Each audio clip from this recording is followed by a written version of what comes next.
Next question देखेंगे please.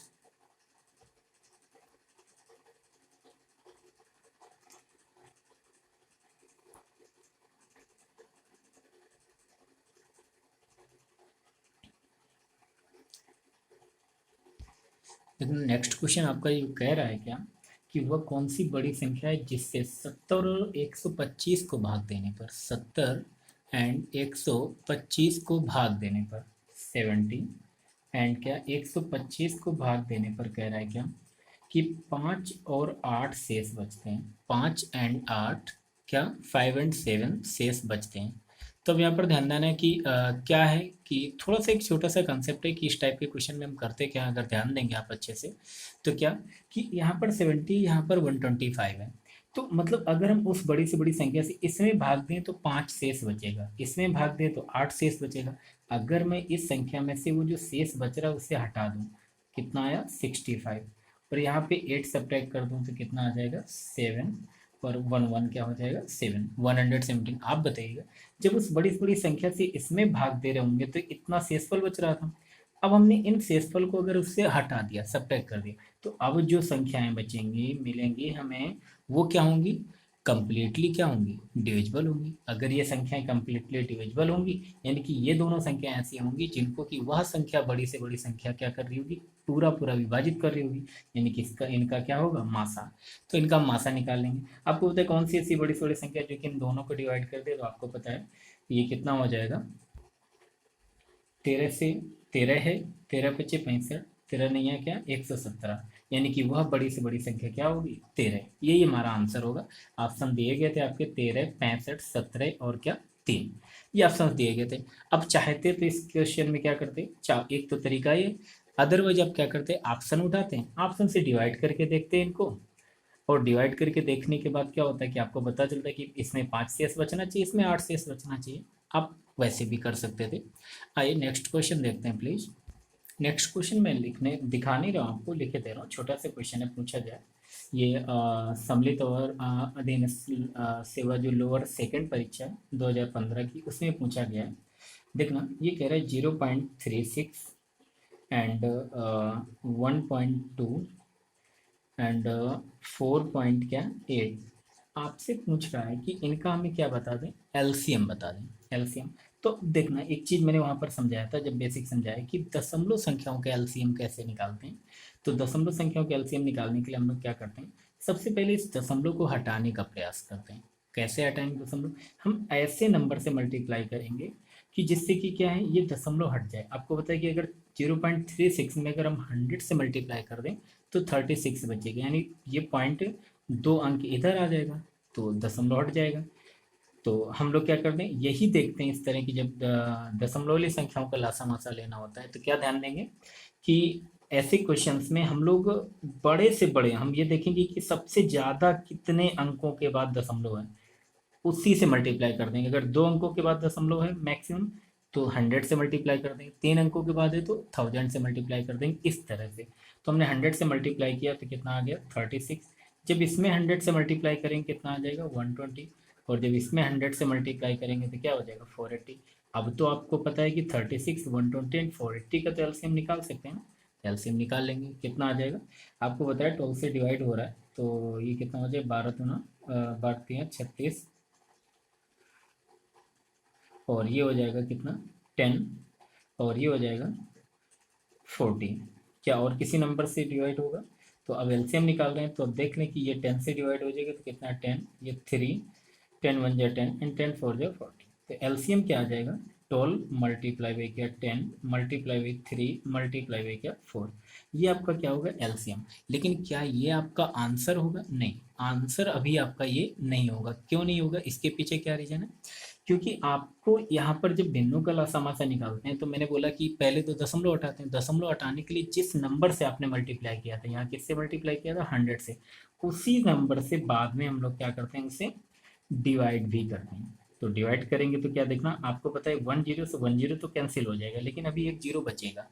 तो क्या हो जाएगा यहाँ पर सॉल्व करेंगे तो ये हो जाएगा 4 तियाँ 12 और 12 12 पर हम 144, और नीचे 10 है तो 10 से डिवाइड करेंगे कितना आ जाएगा 14 पॉइंट क्या आएगा 4 आएगा। तो यही हमारा क्या हो जाएगा एलसीएम हो जाएगा। इसमें ऑप्शन थे आपके, तो थर्ड ऑप्शन इसका सही हो जाएगा। क्लियर है ना? नेक्स्ट क्वेश्चन देखेंगे प्लीज, नोट करेंगे प्लीज क्वेश्चन।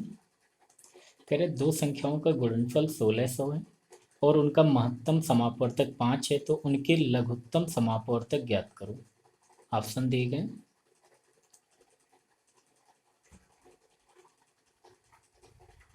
कह रहे दो संख्याओं का गुणनफल, कोई भी दो संख्या होंगी उनका गुणनफल कह रहा है 1600, पहली संख्या मल्टीप्लाई में दूसरी संख्या, तो इनका गुणनफल कितना है 1600 है। फिर आपसे कह रहे हैं उनका महत्तम समापवर्तक, अगर एच की बात करें तो वो कितना है 5 है। तो आगे कह रहा है आपसे तो उनके लघुत्तम समापवर्तक ज्ञात करो। एलसीएम की बात कर रहे हैं, एलसीएम क्या होगा? तो सिंपल सा तरीका आप निकाल सकते थे। कैसे? आपको पता है कि पहली संख्या मल्टीप्लाई बाई दूसरी संख्या, यानी दो संख्याओं का गुणनफल बराबर क्या होता है? एलसीएम मल्टीप्लाई बाई क्या? एचसीएफ। एचसीएफ गिवन है 5, 5 से डिवाइड करेंगे, 5 तिया 15, 5 दूना 10, यानी कि एलसीएम कितना आ जाएगा 20। यही हमारा आंसर होगा। नेक्स्ट क्वेश्चन देखेंगे प्लीज, नोट करेंगे नेक्स्ट क्वेश्चन। दो संख्याओं का लघुत्तम समापवर्तक 1920 तथा महत्तम समापवर्तक 16 है। यदि इनमें से एक संख्या 128 हो तो दूसरी संख्या क्या होगी?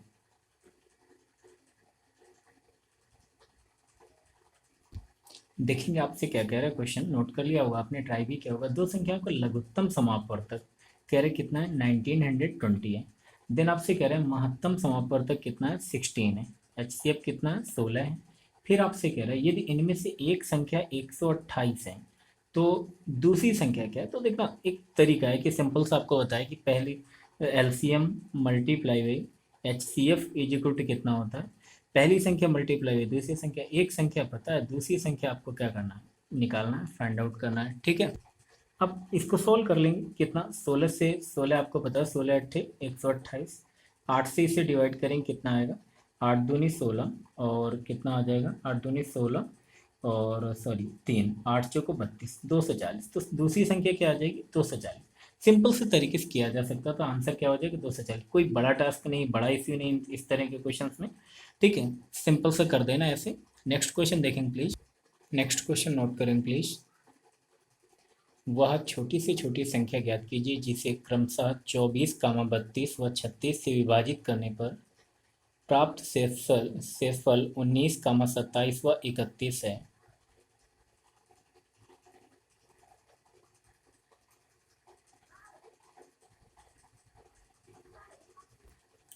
देखेंगे इस तरह क्वेश्चन, पर्टिकुलर टाइप का क्वेश्चन हम लोग कर चुके हैं और बेसिक पता है कि इसमें क्या किया जाता है। समझ लेंगे थोड़ा सा क्या, कि वह छोटी से छोटी संख्या ज्ञात कीजिए जिसे क्रमशः 24, 32 व कह रहे 36 से विभाजित करने पर, 36 से विभाजित करने पर प्राप्त शेषफल कितना है 19, 27 व 31 है। 19, 27 व 31 है। तो आपसे कह रहा है कि वह छोटी छोटी संख्या क्या है। चार ऑप्शन आपके दिए गए 283, 273, 281, 285। देखना यहाँ पर एक स्पेशल केस होता है, मैंने खूब अच्छे से समझाया है, बेसिक क्लास में जाएंगे तो आप देख लेंगे। एक स्पेशल केस होता है क्या, जब 24 यानी कि ये भाजक था, ये रिमाइंडर था। जब 24 में 19 सब्ट्रैक्ट करो कितना आएगा 5, यहाँ पर सब्ट्रैक्ट करो कितना आएगा 5, यहाँ पर सब्ट्रैक्ट करो कितना 5। तो मैंने आपको बताया था कि ये क्या होते हैं, नेगेटिव रिमाइंडर होते हैं, नेगेटिव रिमाइंडर। तो जब भी इस तरह के क्वेश्चंस आते हैं तो समझाया था कि ये क्या होगा कि अब हमें अगर समान शेषफल बचाना है इस तरह से, ठीक है, तो क्या होगा यहाँ पर हम लोग भाजक और शेषफल का अंतर निकालते हैं तो एक स्पेशल केस निकल के आता है। तो ऐसी कंडीशन में होता क्या है कि जो भी संख्याओं का एलसीएम होता है उसमें से अगर हम इस निगेटिव रिमाइंडर को हटा दें तो फिर ये कंडीशन हमारी फुलफिल हो रही होती है। बेसिक क्लास में आप देख लीजिएगा, खूब अच्छे से समझाए। तो फिलहाल इस तरह क्वेश्चन अभी आपको क्या याद रखना है हमेशा, क्या, कि जब भी इस तरह क्वेश्चन आ जाए और ये स्पेशल केस हो जिसमें कि भाजक और शेषफल को सब्ट्रैक्ट करने पर समान बचे, तो क्या करना होता है कि ये जो नंबर्स हैं भाजक हैं इनका आप एलसीएम ले लेंगे। एलसीएम लेने के बाद इस निगेटिव रिमाइंडर को क्या कर देंगे, सब्ट्रैक्ट कर देंगे, वही हमारा आंसर होगा। तो इसको थोड़ा सा सॉल्व कर लेते हैं।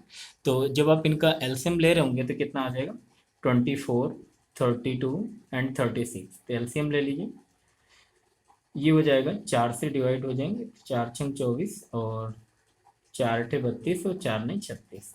और देख लें 2 से, तो 2 3 6, 2 चौको 8 और 3, 3 से डिवाइड करेंगे, 3 एकम 3, 4, 3 त्रिक 9। एलसीएम क्या आ जाएगा एलसीएम आ जाएगा इनका 4 × 2 × 3 × 4 क्या 3, ये इनका एलसीएम होगा।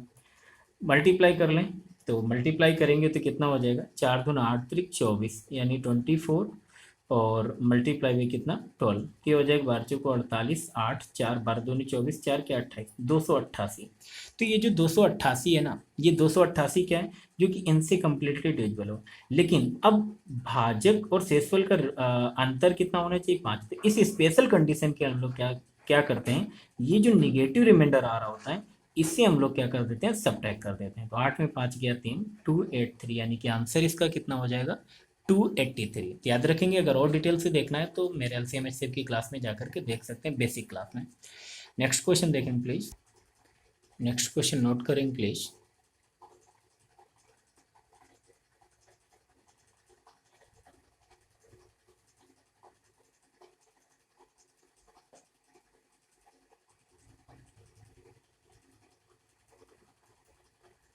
देखना, इस क्वेश्चन में आपसे क्या कह रहा है कि ये लैंग्वेज टाइप क्वेश्चंस होते हैं। 3 घंटियां क्रमशः 9 12 और 15 मिनट के अंतराल पर बजती हैं। 9 12 एंड क्या 15 मिनट के अंतराल पर बजती हैं। सभी तीनों प्रातः, कह रहे 8 बजे बजी हूँ। अगर सभी तीनों प्रातः 8 बजे बजना प्रारंभ करती हूँ, तो कितने बजे वे तीनों फिर एक साथ बजेंगी, कितने बजे वो तीनों फिर एक साथ बजेंगी। तो अब देखना, एक 9 मिनट में बजती है, एक 12 मिनट में बजती है, एक 15 मिनट। एक समय हमें एक ऐसा चाहिए जिस समय ये तीनों एक साथ बजेंगी, जिस समय ये तीनों क्या करेंगी, एक साथ बजेंगी। तो हमें इस तरह क्वेश्चन में इनका क्या लेना होता है, एलसीएम लेना होता है। तो देखना, 9 12 15 का एलसीएम लेंगे तो कितना आ जाएगा, 3 3 3 जा 9, 3 4 जा 12, 3 5 जा क्या 15। जब इनको मल्टीप्लाई करेंगे तो कितना हो जाएगा, एलसीएम क्या हो जाएगा, 3 × 4 × क्या 5। एक मिनट, एक 3 और आएगा, तो ये क्या हो जाएगा इनका एलसीएम, यानी कि ये मिनट है, क्योंकि मिनट में गिवन था, तो ये भी हमारा क्या होगा, मिनट। इतने मिनट्स बाद क्या होगा, एक साथ बजेंगी ये। तो अभी तो 8 बजे बजी थी, तो फिर कितने बजे बजेंगी, टाइम पूछा जा रहा है, तो ये मिनट्स हैं। तो सबसे पहले हम इसे क्या कर लें, कि आपको बताया कि ये ज़्यादा हो जाएगा मिनट से, तो आवर में चेंज कर लें, ठीक है। तो आपको पता है कि आवर में चेंज करने के लिए क्या, या आप मिनट्स में ही रहने दें, कोई तकलीफ वाली, बाद में चेंज कर लें। कैसे, 5 चौको 20 और 3 तिरका 9, दोनों 18, यानी कि 180 मिनट। और 180 मिनट का मतलब क्या, 3 घंटे।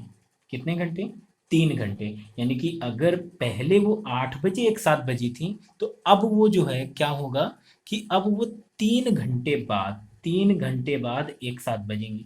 तो अभी अगर 8 बजे एक साथ बजेगी तो 3 घंटे बाद, यानी कि 8 3 11। अब वो जो है कब एक साथ बजेंगी, 11 बजे। तो इसका करेक्ट आंसर क्या हो जाएगा, 11 o'clock मॉर्निंग में। नेक्स्ट क्वेश्चन देखें प्लीज, नेक्स्ट क्वेश्चन नोट करें।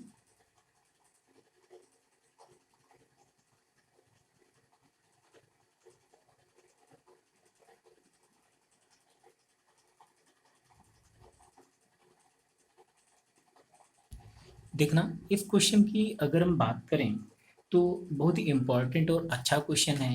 इम्पोर्टेंट और अच्छा क्वेश्चन इसलिए क्योंकि थोड़ा सा अच्छा क्वेश्चन है। हर एक बच्चा इतनी जल्दी ट्राई नहीं कर पाएगा इसको एक।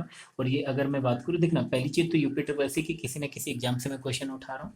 अगर इस क्वेश्चन पर्टिकुलर इस क्वेश्चन की बात करूँ तो ये चकबंदी लेखपाल में पूछा गया था 2015 में। जो चकबंदी लेखपाल की जो परीक्षा हुई थी 2015 में, उसमें ये क्वेश्चन पूछा गया था।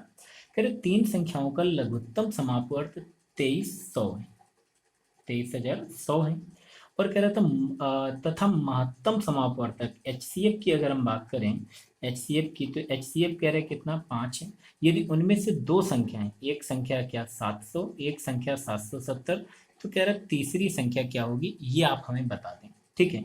अच्छा क्वेश्चन, ध्यान देंगे इस तरह क्वेश्चन को कैसे करें। अब 4 ऑप्शन दिए गए आपको, तो कई बार ऑप्शन भी देख करके क्वेश्चन को किया जा सकता है। फिलहाल पहले हम इसको बिल्कुल अच्छे से समझेंगे, इसका बेसिक कंसेप्ट समझेंगे बिल्कुल अच्छे से, ठीक है।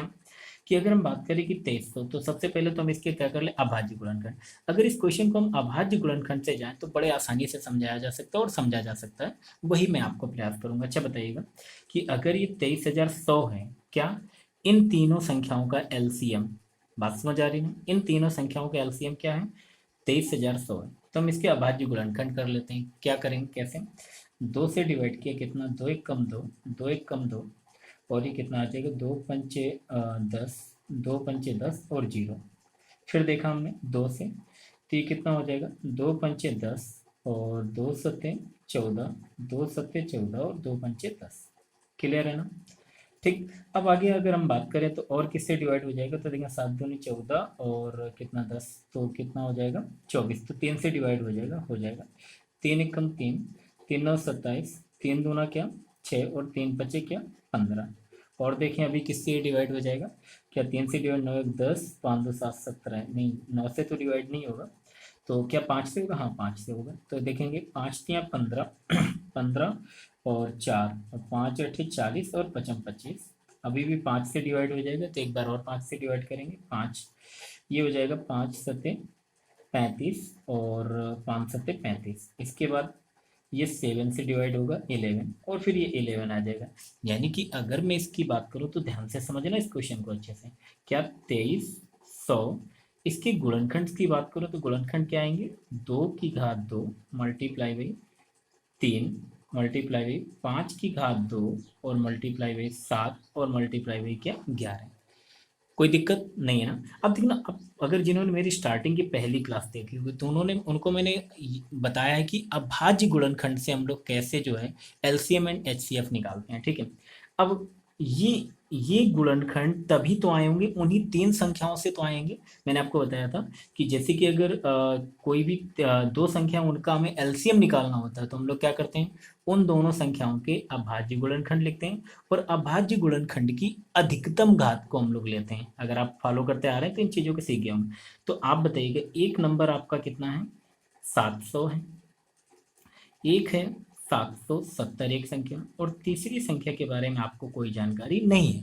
तो उसी के संभावित मान बताने, देखना कई मान हो सकते हैं, एक मान नहीं हो सकता, कई मान हो सकते हैं। तो ऑप्शन आपने देखा होगा कि करीब 4 मान दिए गए हैं। ठीक है, तो कैसे निकालेंगे। अब बताइए 700 के पहले आप क्या कर लें, अभाज्य गुणनखंड। तो 700 के अभाज्य गुणनखंड करेंगे तो कितना, 7 गुणित 100 यानी 25 यानी कि 2 की घात 2 मल्टीप्लाई बाई 5 की घात 2 मल्टीप्लाई बाई क्या 7। 770 के जब आप करेंगे तो कितना आ जाएगा, 2 × 5 × 7 मल्टीप्लाई बाई क्या 11। अब आप मुझे बताइएगा कि अब इस संख्या, ये जो तीसरी संख्या है, इसके अभाज्य गुणनखंड क्या क्या होने चाहिए, इस तीसरी संख्या के अभाज्य गुणनखंड क्या क्या होने चाहिए ताकि हमारा एलसीएम यही आए और एचसीएफ कितना बना रहे, 5 ही बना रहे। अच्छा बताना, एचसीएफ पहले तो अगर हम यहीं से सीखें क्या, पहली चीज कि एचसीएफ एक्चुअल में होता क्या, एचसीएफ क्या होता है। एचसीएफ क्या होता है, जो तीनों में होता है। इसका मतलब है कि ये जो संख्या है इसका एक गुणनखंड 5 तो होगा, नो डाउट, क्योंकि एचसीएफ अगर इन तीनों संख्याओं का 5 है और तो फिर 5 तो तीनों में होना चाहिए, तो 5 तो एक गुणनखंड होगा, कंफर्म। ठीक है। इसके बाद अगर हम बात करें तो ध्यान देना कि हमें क्या करना होता है, एलसीएम जब निकाल रहे होते हैं, कोई भी 3 संख्या आती है जैसे कि इनके जो अभाज्य गुणनखंड लिखते हैं, तो इनके एलसीएम निकाल रहे होते हैं, तो हम करते क्या कि इनकी अभाज्य गुणनखंडों की अधिकतम घात लेकर के हम यहाँ लिख देते हैं। तो 2 की अधिकतम घात तो यहीं से मिल जाएगी, तो कोई दिक्कत वाली बात नहीं, यहाँ नहीं भी होगा तो चलेगा। ठीक है। फिर 3 देखा हमने, 3 ना तो इसमें ना तो इसमें, तो फिर ये 3 कहाँ से आए, इसका मतलब 3 यहाँ एक इसका अभाज्य गुणनखंड जरूर रहा होगा। तो आपको पता चल गया कि एक संख्या ऑप्शन के कारण होने को तो 5 भी मतलब पहली संख्या एक जो हो सकती है वो क्या हो सकती है, 5 या 15, कि अगर ये संख्या 15 रही होती, क्या रही होती, मैं लिखे दे रहा हूँ, 15 रही होती तो भी हमारा एलसीएम ये आता। तो एक संख्या तो 15 पॉसिबल हो सकती है। क्लियर है ना। ठीक। इसके बाद अगर हम बात करें दूसरी, क्या ध्यान देना, दूसरी बात हम और सोचें कि आप मुझे बताइएगा कि यहाँ पर कितना है, 7 है, यहाँ पर भी 7, यहाँ पर क्या यहाँ 7 आ सकता है, नहीं आ सकता। क्यों, क्योंकि फिर एचसीएफ डिस्टर्ब हो जाएगा। अभी 5 का मतलब 7 भी का मतलब 5 7 35, फिर एचसीएफ हो जाएगा। तो फिर क्या हो सकता है, यहाँ पर दिमाग लगाना आपका, यहाँ पर 5 की घात 2 है, 5 की घात 2, यहाँ पर 5 है, कोई बात नहीं। ठीक। लेकिन आप देखना 11 यहाँ पर आया हुआ है, 11 इसमें नहीं है, 11 इसमें है। अगर हमने इसमें 11 ले लिया, ध्यान देना, अगर हमने यहाँ पर ये संख्या एक ऐसी होती जिसके गुणनखंड 5 मल्टीप्लाई बाई 3 मल्टीप्लाई बाई 11 होते, तो क्या एलसीएम यही आता, चेक करके देख लेंगे, एलसीएम यही आएगा। बात समझ आ रही ना। तो एक संख्या तो ये भी पॉसिबल हो सकती है। ठीक है। तो क्या पॉसिबल हो सकती है, 5 या 15, और 15 में जब 11 का मल्टीप्लाई कराएंगे तो कितना आ जाएगा, 11 और मल्टीप्लाई कराएंगे तो कितना 15, तो 15 मल्टीप्लाई बाई क्या 11, तो 11 पचे 55, और ये कितना हो जाएगा 11 कम 11 5 16, यानी कि एक संख्या क्या हो जाएगी 165। एक संख्या तो 15, एक संख्या क्या हो जाएगी 165, 165 भी इनकी एक संख्या हो जाएगी। क्लियर है ना? ठीक। अब आप मुझे बताइएगा, जैसे कि 5 की घात 2 है यहाँ पर, और यहाँ पर 5 है, और यहाँ पर कितना है 5 है। अब आप मुझे बताइए कि अगर यहाँ पर 5 की घात 2 है, यहाँ पर 5 है, क्या अगर यहाँ पर भी 5 की घात 2 हो जाए, क्या यहाँ पर भी अगर 5 की घात मैंने कर दिया 2, देखना अब अलग अलग करके मैं बता रहा हूँ। अगर 5 की घात 2 होता, अब 11 अगर हम नहीं ले रहे हैं, इतना ही होता, 5 की घात 2 मल्टीप्लाई बाई 3, तो क्या अभी भी इनका अगर एलसीएम चेक करेंगे तो यही आएगा। बात समझ आ रही है ना? और एच सी एफ 5 ही रहेगा। देखो क्यों? क्योंकि 5 ही तो सभी में कॉमन है, 5 की घात 2 यहाँ भी होता तो दिक्कत होती। 5 ही सभी में, तो क्या एक संख्या ये हो सकती है कि अगर 5 की घात 2 मल्टीप्लाई बाई 3 यानी 25 या 75, अगर 75 हो तो भी हमारा एलसीएम यही आएगा। बात समझ आ रही ना? ठीक है। एक इसमें देखना, पहली क्लास देखेंगे जब अभाज्य गुणनखंड वाली बात बिल्कुल अच्छे से बेसिक समझेंगे, तभी तो आपको बहुत अच्छे से समझ आने वाली है। ठीक। फिर आप बताइएगा और क्या हो सकता है। अब ये हो सकता है तो मल्टीप्लाई बाई 11 भी हो सकता है, तो 75 मल्टीप्लाई बाई 11, तो क्या ये आ जाएगा कितना 11 पचे 55, 5 11 से 77, 5 क्या 82, यानी 825। तो एक संख्या 15 हो सकती है, एक संख्या 75 हो सकती है, एक संख्या 165, एक संख्या 825। तो अब ये जिस ऑप्शन में होगा वो हमारा सही हो जाएगा। चकबंदी लेखपाल में क्वेश्चन पूछा गया। नेक्स्ट क्वेश्चन देखेंगे प्लीज। नेक्स्ट क्वेश्चन नोट करेंगे, ये भी उसी सेट का है, चकबंदी लेखपाल में ही पूछा गया था ये क्वेश्चन, सेकंड।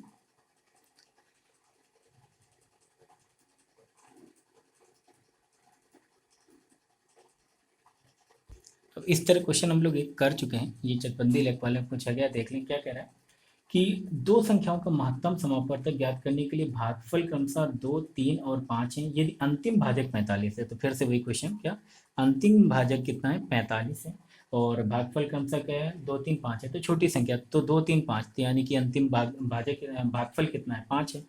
तो आपको बताया था वो उस तरह से होगा, पीछे अगर आपने देखा होगा अच्छे से तो याद होगा। ठीक है।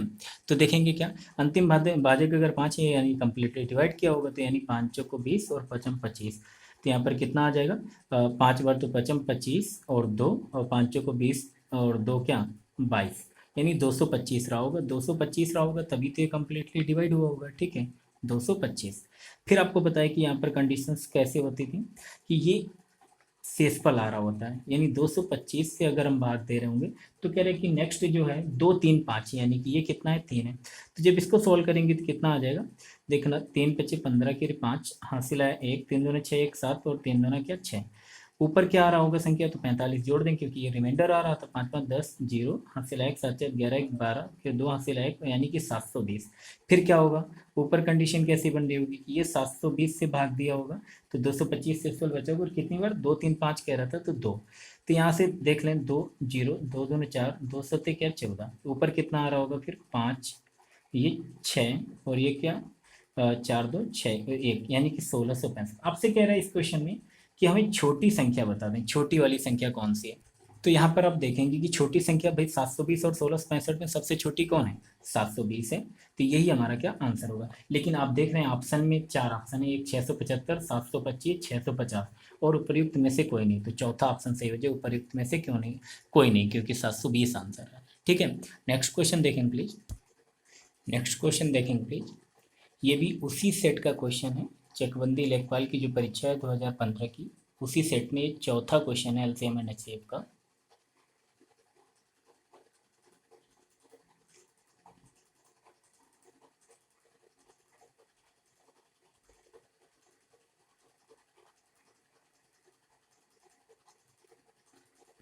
अब देखना, अगर मैं इस क्वेश्चन की बात करूं तो इसमें क्या कह रहा है कि 4 अंकों की छोटी से छोटी संख्या, क्या 4 अंकों की, कह रहे 4 अंकों की छोटी से छोटी संख्या जिसे कह रहे हैं 2, 3, 4, 5, 6, 7 से विभाजित करने पर प्रत्येक दशा में शेषफल 1 बचता है, तो क्या होगी।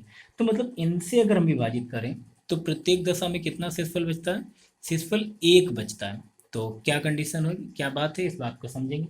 हमें क्या है, इनका एलसीएम चाहिए। एलसीएम क्या होगा, तभी तो इनका एलसीएम ही तो इन संख्याओं से विभाजित होगा। फिर कह रहा है कि लेकिन हमें वो नहीं चाहिए, हमें उनको विभाजित करें तो एक शेषफल बचना चाहिए। और दूसरी बात क्या है, वो 4 अंकों की क्या होनी चाहिए, छोटी से छोटी संख्या होनी चाहिए। तो वैसे देखा जाए तो 4 अंकों की छोटी से छोटी संख्या क्या, 1000 होती है, ठीक है। लेकिन 1000 पे ये इनसे डिविजिबल होना चाहिए। तो सबसे पहले क्या करें, आप इस तरह क्वेश्चन में इनका आप ले लेंगे एलसीएम।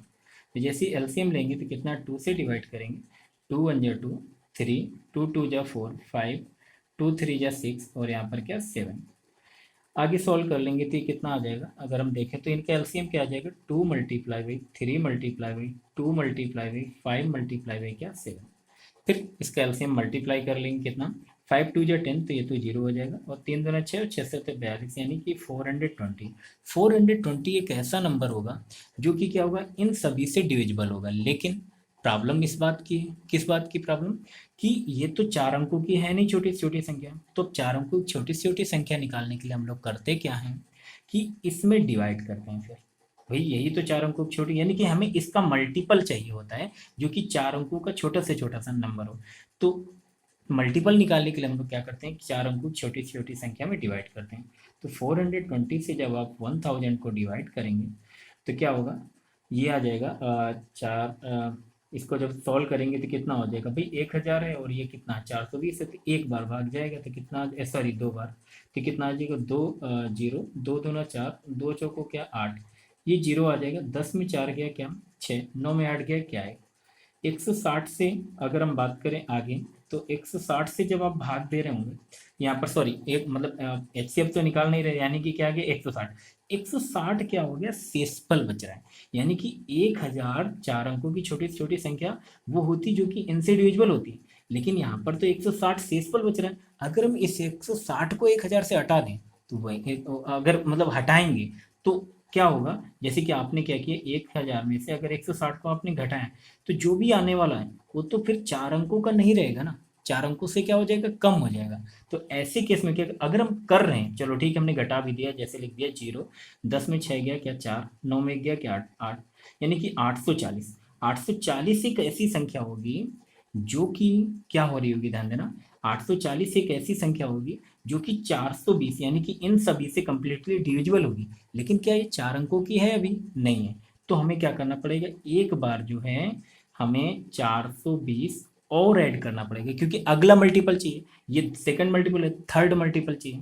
तो क्या हो जाएगा, इसे जब सॉल्व करेंगे कितना, जीरो, ये जीरो, और 4 दो क्या 6, और 8 4 क्या 12, यानी 1260। तो 1260 तो एक ऐसी संख्या होगी जो जिसमें कि क्या होगा, इन सभी से भाग चला जाएगा। वो कह रहा है एक शेषफल बचना चाहिए, तो प्लस क्या कर देंगे 1, यानी कि आंसर क्या हो जाएगा 1261। यही आपका करेक्ट आंसर हो जाएगा। ठीक है, बात समझ आई ना। चाहो तो आप ऐसे कर लेते, कई बार बता दिए थे कि जैसे कि 840 है, तो अब ऐसी कंडीशन में आप यहाँ पर क्या करें कि हम लोग कई बार बता दिया जाता है कि जो भी भाजक और शेषफल उनका अंतर जोड़ देते हैं, यानी 420 माइनस 160 करेंगे तो जीरो, 12 में 6 गए 6, 3 में गए 2, यानी 260 किस में जोड़ेंगे 1000 में। तो 1000 में 260 जोड़ेंगे कितना आ जाएगा 1260। तो बात तब भी वही है। ठीक है, आई होप दोनों बातें आपको क्लियर हो गई होंगी। ठीक है, नेक्स्ट क्वेश्चन देखते हैं प्लीज। नेक्स्ट क्वेश्चन नोट करें प्लीज।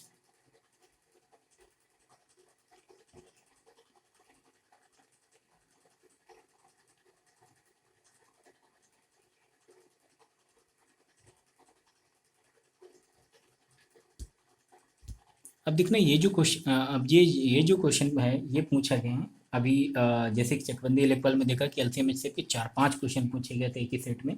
ये राजस्व लेखपाल की जो 2015 की परीक्षा थी उसमें पूछे गए थे, इसमें भी 4-5 क्वेश्चन पूछे गए हैं एलसीएम एचसीएफ के एक ही सेट में केवल। तो देखना, 4 अंकों की बड़ी से बड़ी संख्या जो 24, 30 और क्या 36 में से प्रत्येक से विभाजित हो कौन सी है। तो फिर से वही सेम क्वेश्चन इसके पहले जो डिस्कस किया था, सबसे पहले हम लोग क्या करेंगे, इनका एलसीएम निकालेंगे। तो ये कितना आ जाएगा, 2 से तो 12, 15, और ये कितना आ जाएगा 2 से तो 18। इसके बाद देखा 3, तो 3 चौक 12, 3 पच्चे 15, 3 छंग 18। फिर 2 से डिवाइड कर लें, 2 दूना 4, 5, 2 3 6। तो एलसीएम क्या आ जाएगा, 2 multiply by 3 multiply by 2 multiply by 2 multiply by 5 multiply by क्या 3। तो इसका एलसीएम आ जाएगा, मल्टीप्लाई करके देखेंगे तो देखना 5 दूना 10, तो ये तो जीरो हो गया, ठीक है कोई बात नहीं। 3 त्रिका 9, दूनी 18, दूनी 36, यानी कि इसका एलसीएम कितना आने वाला है 360। लेकिन आपसे ये नहीं कह रहा, आपसे कह रहे कि 4 अंकों की बड़ी से बड़ी, तो 4 अंकों की बड़ी से बड़ी संख्या क्या होती है? 4 अंकों की बड़ी से बड़ी संख्या तो ये होती है, लिखती तो 360 का मल्टीपल होना चाहिए जो कि 4 अंकों की बड़ी से बड़ी हो। तो हम लोग क्या करेंगे, इसे 360 से डिवाइड कर रहे होंगे। तो जब इसे डिवाइड करेंगे तो कितना, 3 2 बार भाग जाएगा, तो 2 जीरो, 2 6 12 और 2 हाथ से लाया, 2 3 6 1 7, सब्ट्रैक्ट करेंगे 9, 9 में 2 सब्ट्रैक्ट करेंगे 7, और 9 में 7 सब्ट्रैक्ट करेंगे क्या आएगा 2, फिर 279, और फिर यहाँ पर 9 आ जाएगा। फिर देखेंगे 3 9 27, यानी कि 3 8 24 और 8 6 48, तो शायद 7 पर जाएगा, देख लेते हैं चेक कर। 7 0 7 6 42, फिर 2 हासिल है 4, और 7 3 21, 21 4 कितना होता है 25। यहाँ पर क्या आ जाएगा 9, 9 में 2 सब्ट्रैक्ट करेंगे 7, और यहाँ पर कितना 7 में 5 2, यानी कि 279 क्या हो जाएगा, रिमाइंडर बच रहा होगा शेष। यानी कि ये संख्या हमारी 4 अंकों की बड़ी से बड़ी इनसे कंप्लीटली डिविजिबल होती, कब, जब ये 279 ना होता। तो बस क्या करेंगे, इसमें से हम लोग 279 को क्या कर देंगे, सब्ट्रैक्ट कर देंगे।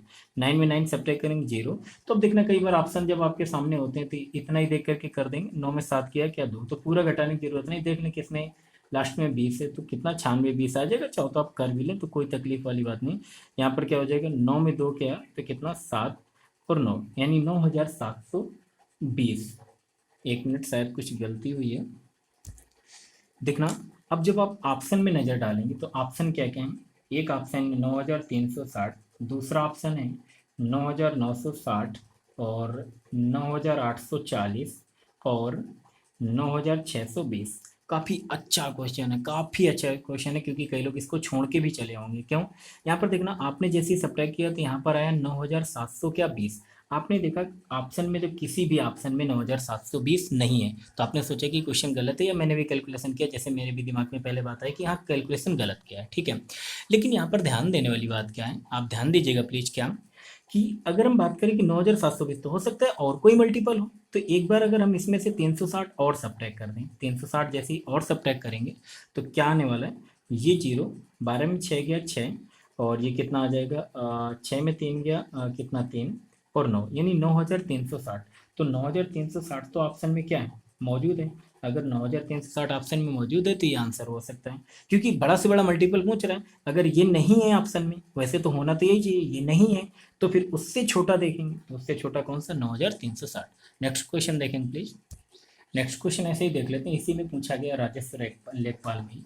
कह रहे हैं दो संख्याओं का अनुपात दिया गया आपको, सिंपल सा, दो संख्याओं का अनुपात 3:5 है। इस क्वेश्चन में नहीं दिखा रहा हूँ, इसमें देखना, दो संख्याओं का अनुपात 3:5 है, उनका लघुत्तम समापवर्त 300 है, यानी एलसीएम की अगर हम बात करें तो वो कितना है 300 है।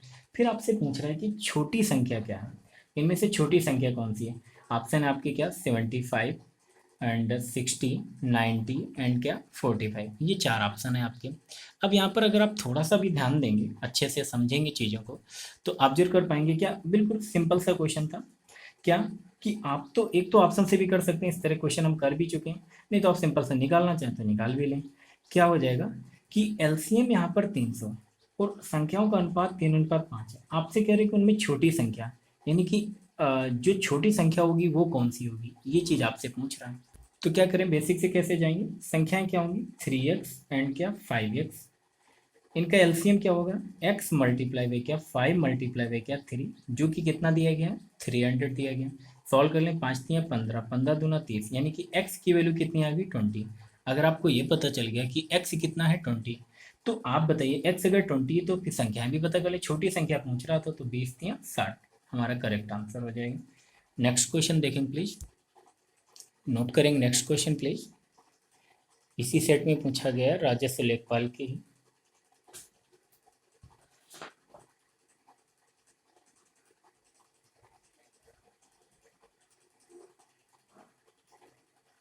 देखना क्वेश्चन क्या कह रहा है कि 3 भिन्न भिन्न पात्रों में भिन्न भिन्न मात्राओं के दूध और जल के मिश्रण, जिनकी माप 403 लीटर, जिनकी माप दी गई 403 लीटर और 434 लीटर और 465 लीटर, 465 लीटर है, ठीक है। कह रहे बड़े से बड़ा माप क्या होना चाहिए जिससे सभी भिन्न भिन्न मात्राओं को पूर्णतया मापा है। मतलब एक हमें ऐसा माप चाहिए जो कि इनको क्या कर दे, सभी को पूरा पूरा माप सके कंप्लीटली। बात समझ आ रही है ना। तो अब इतना सीखे कि बड़े से बड़ा माप तो इनके क्या एचसीएफ की बात कर रहा है। तो अब इतना तो बेसिक सीख ही चुके हैं आप, ठीक है। तो ऑप्शन दिए गए 41, 31, 70 और क्या 51। तो तरीके कई हैं, आप कैसे भी कर सकते हैं। अगर आप इनके अंतर से, आप जानते हैं कि अगर तीन संख्याएं इस तरह से दी गई हैं तो आप इनके अंतर से भी जा सकते हैं। क्या करें, इनका अंतर ले लें और उनका क्या निकालें, एच सी एफ निकालें। तो कितना आ जाएगा, 403 एंड 434 की अगर हम बात करें तो इनका अंतर कितना होगा, डिफरेंस कितना होगा, 31। ये अंतर क्यों कर रहे हैं, डिफरेंस सिखा चुका हूँ मैं। क्या कि जब भी इस तीन संख्याएं होती हैं और इस तरह की कंडीशन होती है तो मतलब कहने का, अगर सेम रिमाइंडर बच रहा हो या ऐसी कंडीशन हो तो उनका जो अंतर होगा, उन संख्याओं का जो अंतर होगा तीनों का आपस में, उनका जो एचसीएफ होगा वही होगा जो इन संख्याओं का एचसीएफ होगा। बात क्लियर है ना, ठीक। बाकी आप चाहें तो डिवाइड करके भी देख सकते हैं कि 403 से पहले इसे डिवाइड करें, फिर इससे इसे डिवाइड करें, कैसे भी जा सकते हैं, वो भी मैं बता दूंगा। इधर देखेंगे अंतर तो कितना, ये 434, ये 465, तो 65 में 34, तो 5 में 4 गया 1 और 4 में 6 में 3 गया 3, तो यहाँ पे कितना आएगा डिफरेंस, 31। फिर इनका इनका अंतर देख लें, तो 65 में कितना घटाना, 403। तो मतलब 65 में 3 घटाएंगे तो कितना आ जाएगा, सीधे सीधे क्या आ जाएगा, 62। तो अब इनका हम क्या ले लेते हैं, एच सी एफ। इनका क्या ले लेंगे, एच सी एफ ले लेंगे। तो जैसे इनका एच सी एफ ले लेंगे तो आपको बताया कि वो संख्या क्या हो जाएगी, 31। यही करेक्ट आंसर होगा। या तो फिर आप और कर सकते थे, क्या आप क्या करते भाई, 403 से सीधे 434 को डिवाइड कर दें। 1 टाइम्स जाता 403, यहाँ पर कितना आता 1, यहाँ पर 3, फिर 31 से आप क्या कर देते हैं, 403 को डिवाइड कर रहे होते हैं। अब ये देखते कितनी बार चला जाता, तो ये कितना हो जाता, तो 18, 13, 24 और 3, 30, कुल मिलाकर के अगर आप ऐसे डिवाइड कर लें 31, यहाँ पर क्या आएगा 9, फिर कितने टाइम्स में, 3 टाइम, 3 1 जा 3 और 3 3 जा 9, ये डिवाइड हो जाता। फिर 31 से आप किसे डिवाइड करते हैं, 465 को, तो ये कितना हो जाता, 1 5 1 और यहाँ पर क्या आ जाता है 5, 5 टाइम्स 5 वन जा 5, 5 3 जा क्या 15, तो भी हमारा एच सी एफ कितना आ जाता, 31। क्लियर है ना। तो कैसे भी आप कर सकते हैं। नेक्स्ट क्वेश्चन देखें प्लीज। ये क्वेश्चन भी राजेश रेखपाल का ही उसी सेट का क्वेश्चन, मैंने बोला एक सेट में ही 4-5 क्वेश्चन पूछे गए थे। नोट कर लेंगे प्लीज और सॉल्व करेंगे तुरंत। कह रहे वह छोटी से छोटी संख्या जिसे 512 से गुणा करने पर प्राप्त गुणनफल एक पूर्ण घन। अब यहाँ पर कह रहे हैं कि वह छोटी से छोटी संख्या जो जिसे 512 से गुणा करने पर जो है प्राप्त गुणनफल एक पूर्ण घन हो। तो क्या करेंगे, सबसे पहले क्या करेंगे, 512 की आप क्या कर लें, इस तरह क्वेश्चन में अभाज्य गुणनखंड निकाल लें। तो अभाज्य गुणनखंड निकालना आपको जानते हैं कैसे, 2 से। तो 2 दूना 4, 2 पंचे 10, 2 छक्का 12। फिर अगर हम आगे सॉल्व करेंगे तो क्या हो जाएगा, ये 2 आएगा, 2 से फिर से डिवाइड होगा तो 2, 2 एकम 2, 2 दूना 4, 2 अट्ठे 16, फिर 2 से, तो 2 छक्का 12, 2 चौको 8, फिर 2 से, तो 2 3 6, 2 दूना 4, फिर 2 से तो कितना 16, फिर 2 से तो कितना आ जाएगा 8, फिर 2 से तो कितना आ जाएगा 4, फिर 2 से तो कितना आ जाएगा 2। तो यानी कि देखना, अब इसकी अगर हम बात करें पूर्ण घन, तो पूर्ण घन के लिए क्या होना चाहिए भाई, जैसे कि 3 3 के पेयर मिलने चाहिए। ये 2 का 3 पेयर है, ये 3 पेयर है, ये 3 पेयर है। क्लियर है। तो अब देखना इसका ये जो 512 है, अगर आप यहाँ पर देखना कि इनका जब फैक्टर्स करेंगे तो वैसे हम चाहे तो देख लेते हैं, लेकिन आपको पता है कि यहाँ पर तो सभी पेयर आ ही रहे हैं। तो अब ये हमने निकाला, लेकिन अगर आप थोड़ा सा पहले ही दिमाग लगा जाते तो क्या होता, आपको पता चलता कि ये 512 तो खुद घन है। अगर 512 खुद घन है, किसका घन है, 8 का। अगर 8 का घन है 512, तो फिर एक किसी घन नंबर से ही मल्टीप्लाई कर, ध्यान देना।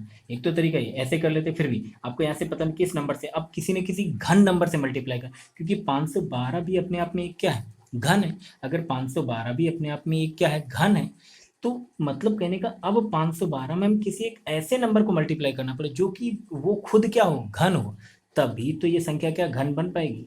क्योंकि ये 8 का घन है तो ये भी किसी ना किसी का घन होना चाहिए। ऑप्शन में देख लो, ऑप्शन क्या है आपके, 8 9 10 7, यहाँ पर 8 ही केवल मिल रहा है जो कि क्या है, 2 का घन है। तो यानी किसका मल्टीप्लाई कर दें 512 में, 8 का। नेक्स्ट क्वेश्चन देखें प्लीज, नोट करेंगे। ये भी राजस्व लेखपाल का ही क्वेश्चन है। दो संख्याओं का लघुत्तम समापवर्त 520 है और उनका महत्तम समापवर्तक 4 है। यदि इनमें से एक संख्या 52 हो तो दूसरी संख्या क्या है? देखेंगे क्या करें कि दो संख्याओं का एलसीएम कितना है, 520 है। एलसीएम की अगर हम बात करें तो वो कितना है, 520 है। फिर आपसे कह रहे हैं कि उनका महत्तम समापवर्तक एचसीएफ की अगर हम बात करें तो वो कितना है, 4 है। यदि इनमें से एक संख्या 52 हो, एक संख्या क्या है, 52, तो आपसे कह रहे हैं कि दूसरी संख्या आप हमें बता दें। तो फिर से वही तरीके के ऑप्शन आपके क्या हैं, 40, 42, 50 और क्या 52। तो आप कैसे भी जा सकते हैं। पहली चीज़ कि अगर एच सी एफ 4 है तो आपको तुरंत दिमाग लगाना है क्या, कि अगर एच सी एफ 4 है तो वो संख्या, दूसरी संख्या जो होगी या पहली संख्या दूसरी संख्या जो भी होंगी वो क्या होंगी, 4 से डिविजिबल होंगी। तो क्या ये 4 से डिविजिबल है? नहीं, ये तो हो नहीं सकता। क्या ये 4 से डिविजिबल है? नहीं। ये हो सकता है या तो फिर ये हो सकता है। बात समझ आ गई ना? ठीक है। तो अब इसके बाद आप ये देख लें कि अगर एलसीएम कितना है, 520, तो आपको बताइए कि 4 से अगर इसमें मल्टीप्लाई करेंगे, 4 से अगर हम इसमें मल्टीप्लाई करेंगे तो क्या मल्टी, यानी एलसीएम मल्टीप्लाई बाई एचसीएफ क्या आने वाला है, ऐसा नंबर जिसका कि इकाई का अंक क्या होगा, 0। क्लियर है ना? क्योंकि आपको पता है पहली संख्या मल्टीप्लाई बाई दूसरी संख्या बराबर क्या होता है, एलसीएम मल्टीप्लाई बाई एचसीएफ। यहीं से चेक कर लें क्या, अब इन दोनों ऑप्शन में कौन सा सही है वो ये चेक करना है। तो क्या, अगर एलसीएम मल्टीप्लाई बाई एचसीएफ करेंगे तो इकाई का अंक क्या आने वाला है, 0। अगर आपने ये नंबर लिया और पहली संख्या ये है, दूसरी संख्या अगर आपने ये लिया तभी तो 0 आएगा। अगर आपने ये नंबर ले लिया तो 2 दूना 4, इकाई का अंक 4 आ जाएगा। तो यही हमारा करेक्ट हो जाएगा। अदरवाइज आप क्या करते हैं, आपको बताएं, एलसीएम एलसीएम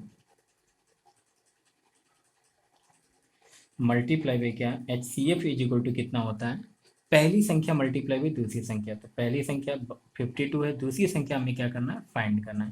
पहली संख्या 52 है, दूसरी संख्या क्या करना है, फाइंड करना है।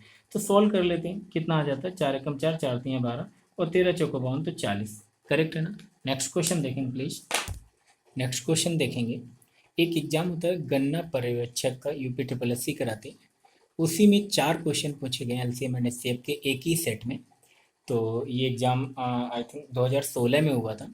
ये 2 क्वेश्चन आपके सामने दिख रहे हैं, दोनों क्वेश्चन नोट कर लीजिएगा, या अभी पहले मैं पहला कराऊंगा तो अगला क्वेश्चन जो है आप बैक आकर के देख लेंगे। तो दोनों क्वेश्चन देख लेंगे पॉज करके, और जब दूसरा कराऊंगा तो आप बैक आकर के देख लेंगे।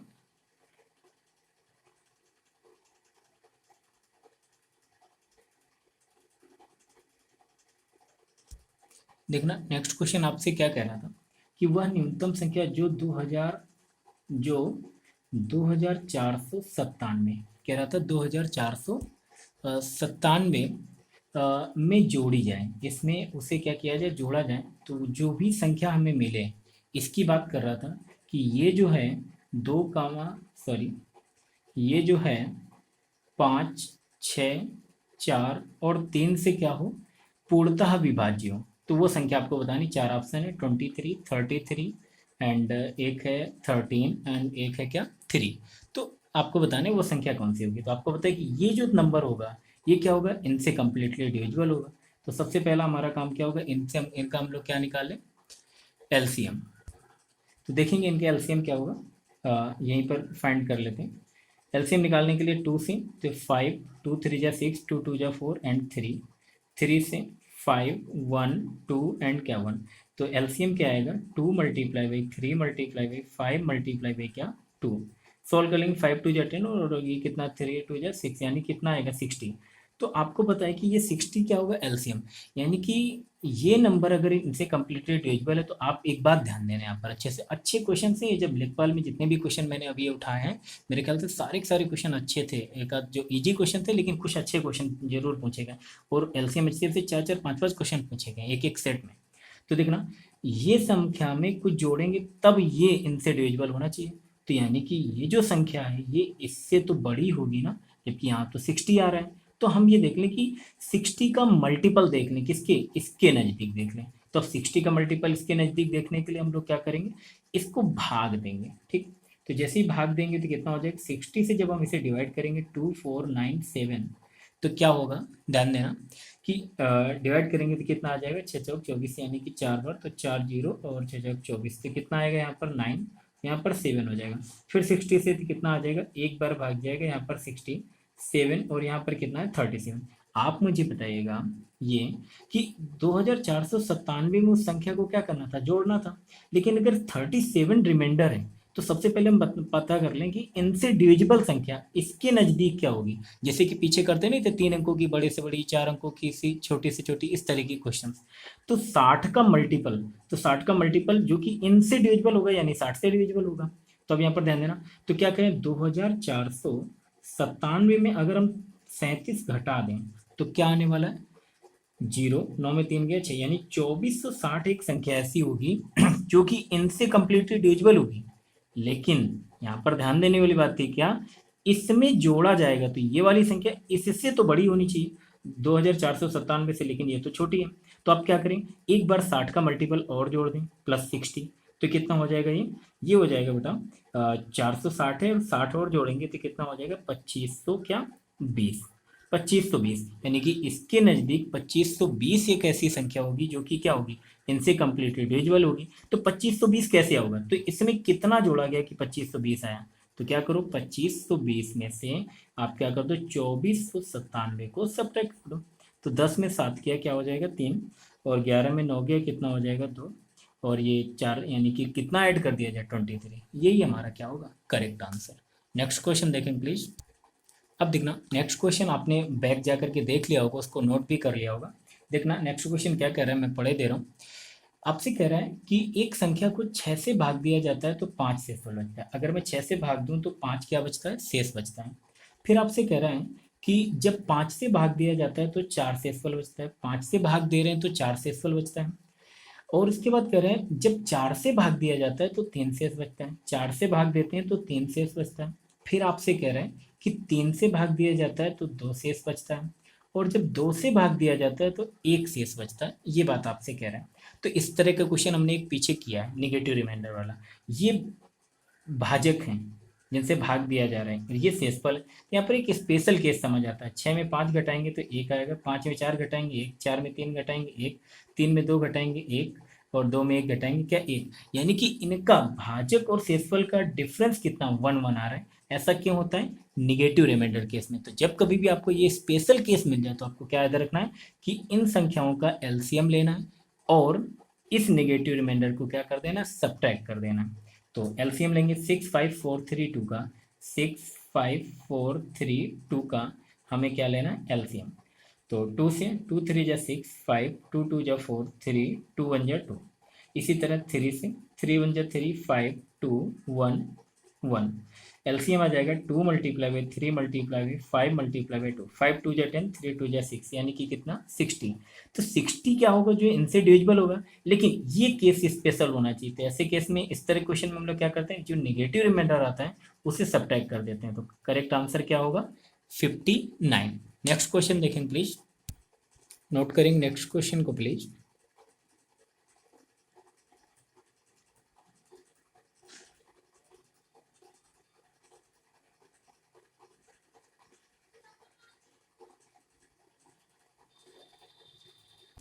आपने क्वेश्चन पढ़ लिया होगा। क्या करें, 5 घंटियां 7 बजने शुरू होती हैं और क्रमशः क्या 2, 5, 6, 8 और 9 सेकंड के अंतराल पर बजती हैं। यानी पहले अगर 2 सेकंड में तो दूसरी 5 सेकंड, तीसरी 6 सेकंड, इस तरह से बजती हैं, अंतराल में बजती हैं।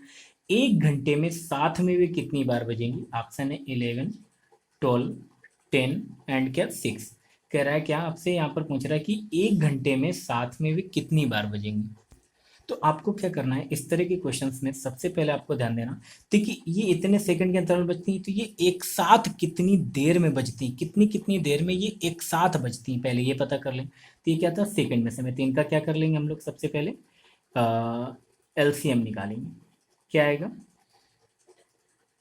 2, 2 1 जा 2, 5 2 3 जा 6, 2 4 जा 8, 9, 3 से डिवाइड कर दें 1 5 1 4 और क्या 3 3 जा 9। तो एलसीएम क्या आ जाएगा 2 multiply by 3 multiply by 5 multiply by 4 multiply by क्या 3। सोल्व कर लें तो कितना हो जाएगा, 5 को 20, ये हो जाएगा 3 3 का 9 दूनी 18, 18 दूनी 36, यानी 360 क्या ये सेकंड, क्योंकि सेकंड में दिया गया था सब कुछ। तो ये भी क्या होगा आपका सेकंड ही होगा।